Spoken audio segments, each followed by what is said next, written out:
12वीचा निकाल आज जाहीर होणार आहे। दुपारी 1 वाजता ऑनलाइन पद्धतीने हा निकाल बघता येईल।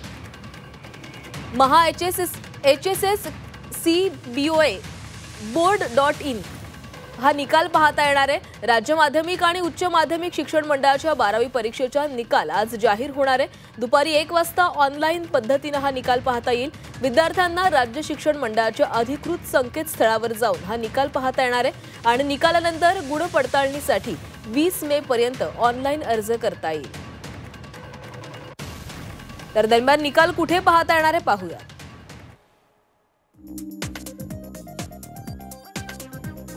तर आपण बघतोय महा HSC board.in या वेबसाईटवर तुम्ही हा निकाल पाहू शकताय। सोबतच result.digi.locker.government.in या वेबसाईटवर देखील तुम्ही पाहू शकताय। महा HSSC board.in या वेबसाईटवर तुम्हाला हा निकाल पाहता येईल।